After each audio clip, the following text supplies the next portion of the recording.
좋아요, 구독. 또 오늘 가지고 오신 섹터도 살펴보니까 이제 네. 뭐 상위권에도 위치하고 있습니다. 원자력 발전 섹터더라고. 네. 이쪽도 어쨌든 에너지랑 연결이 되는 섹터인데 관련 내용 좀 전해주시죠. 원전과 관련해서는 우리가 현 정부에서 신재생 에너지 중에 가장 가중치를 두고 택한 부분이고요. 글로벌로 봤을 때도 가깝게는 오픈 AI, SM 올트먼 같은 경우가 스펙 압력을 통해서 상장한 주식은 50%가 밀렸어요. 그럼에도 불구하고 오늘 우리나라 원전주 같은 경우가 약하지 않은 이유는 몇 개의 모멘텀이 존재를 하기 때문입니다.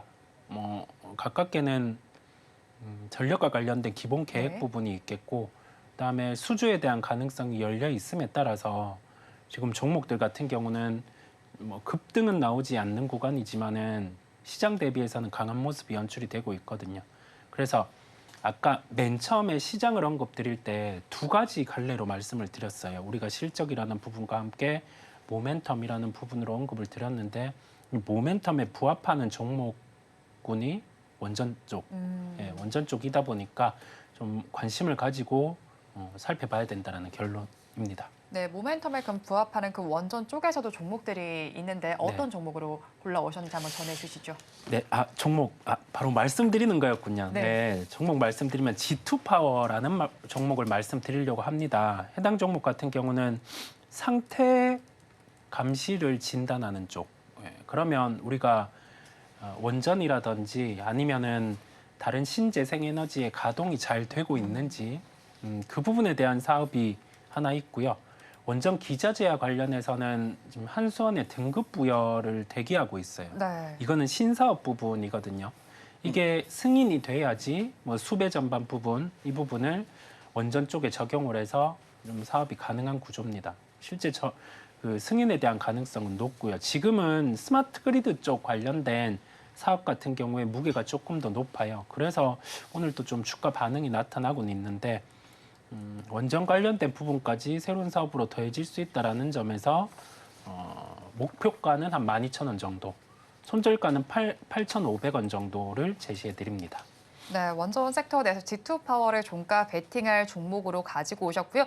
원자력 발전도 그렇지만 오늘 섹터에서도 살펴보면 원자력 발전소 해체 섹터가 더 큰 강세를 보이고 있거든요. 네네. 근데 일단 우리나라에서 첫 발을 떼기도 했고 전 세계적으로 바라보면 이 시장 규모가 500조 원이 넘는다고 하는 만큼 굉장히 큰 시장인 것 같습니다. 네네. 앞으로의 발전 가능성 더 크게 봐도 괜찮을까요? 지금 노후 원전 부분이 있다 보니까 이와 관련해서는 계속 좀 부각이 될 수 있고요.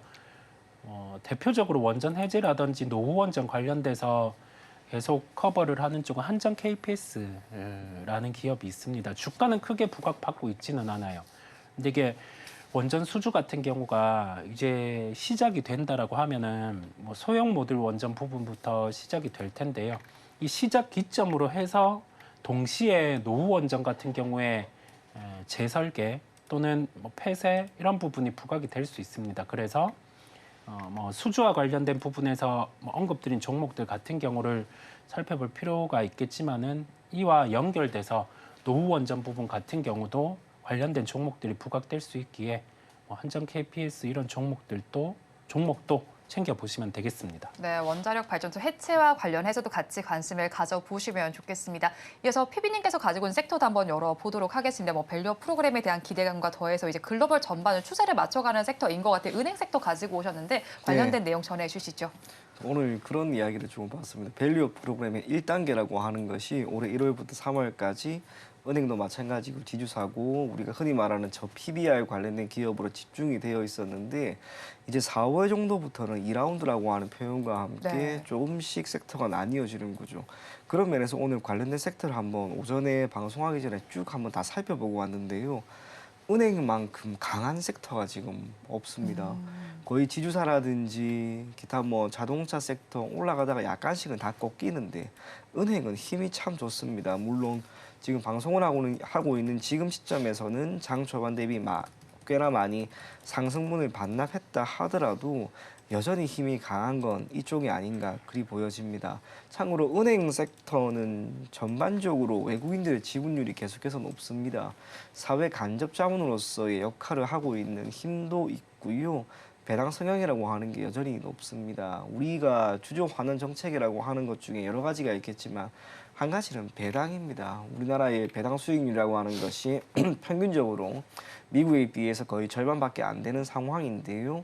반면 금융주, 은행주 이쪽은 월등히 더 높습니다. 배당이라고 하는 것은 사실상 투자에 따른 리스크가 없는 한 가지 수익이다라고 하는 것을 감안한다면 배당이라고 하는 그것 자체만으로, 그리고 배당 성향이 올라간다는 그 매력이라고 하는 것은 우리가 결코 간과할 수 없을 것이다, 그리 보여지고요. 금리 인상 기조 속에 부동산 시장이 안 좋습니다. 그런데도 불구하고 은행주 실적이 지금 잘 나옵니다. 추가적으로 추후 금리 인하가 이루어지게 되면 은행의 입장에서는 대출에 따른 마진은 소폭 줄어든다 하더라도 대출 총량이 늘어나게 될 겁니다. 박리담의 전략이 계속해서 먹혀 나갈 것이다라고 보여지는데요. 결국에는 그것은 밸류 업 프로그램과 본질적으로 보였던 은행의 상업은행으로서의 역할에 따른 수익성, 그 모든 것들이 결국 주가에 긍정적인 영향으로 미치지 않을까, 그리 보여집니다. 그래서 지금 시장에 사실상 가장 강한 섹터입니다. 은행주를 계속해서 눈여겨볼 것을 권해드리겠습니다. 네, 은행주 내에서는 지금 꼽아오신 종목이 BNK 금융지주입니다. 특별히 네. 이 종목을 꼽아오신 이유도 있을 것 같아요, 피디님. 다른 것보다는요, 이 지방은행입니다. 그러니까 BNK 금융지주가 우리나라의 시중은행, 뭐 KB, 신한, 우리하나 다음으로 지방은행 중에는 자산 규모 대비 가장 컸습니다. 2010년 3월에 금융지주사로 탈바꿈을 한 이후로 부산과 경남이라고 하는 이 지역을 중심으로 계속해서 성장을 해왔는데요. 지방은행이 가지고 있는 시중은행 대비 장점이 고객의 이탈률이 낮습니다. 예를 들면 저 같은 경우에도 뭐 부산에서 오래 살다가 왔으니까 부산에 가면은 부산은행이 사실상 KB, 신한 월등히 시장 지배율이 높고요. 또 우리가 편안하게 이용을 하기도 좋습니다. 안 쓰시는 접근성이 분들이 없죠. 접근성이 원체 뛰어납니다. 반면에 이 경기도라든지 수도권에 오면 이제 나뉘어지는 거죠. 뭐 KB, 신한, 뭐 하나, 우리, 또 농협 정도로 세분화되고 경쟁이 더 치열한데, 반면 지방 같은 경우에는 그러지 않습니다. 그래서 우리가 고객으로 치면은 계속해서 그 고객이 이탈하는 경향이 없다라고 하는 점은 해당 고객을 기반으로 계속해서 수익을 창출할 수 있다는 것을 의미합니다. 뿐만 아니라 지금 지방은행도 일정 부분 시중은행으로의 전환을 하고 있는 그런 노력을 하고 있는데, BNK 금융지주도 결국에는 거기에 어느 정도 참여하지 않을까, 그리 보여집니다. 조금씩 비용이라고 하는 측면은 시장이 확대되고 있는 가운데 또 수도권으로 진출하는 가운데 늘어날 수는 있겠지만, 추후에 우리가 접근성이 조금 더 좋아지게 되었을 때 당연히 방문을 하고 고객이 되는 그 수는 늘어날 겁니다. 시간은 조금 걸린다 하더라도 총 자산 규모나 총 대출 규모, 여신 규모, 그 모든 것들은 결국에는 더 늘어날 것이다, 그리 생각을 합니다. 오늘 주가가 현재 기준 8,570원인데요. 주가의 변동성이 사실상 그리 큰 기업은 아닙니다. 그래서 시장이 조금은 불안할 때 오히려 매력적이지 않을까, 그런 생각이 듭니다. 목표 가격은 9,500원이고요. 손절 가격은 짧게 8,250원 제시해 드리도록 하겠습니다.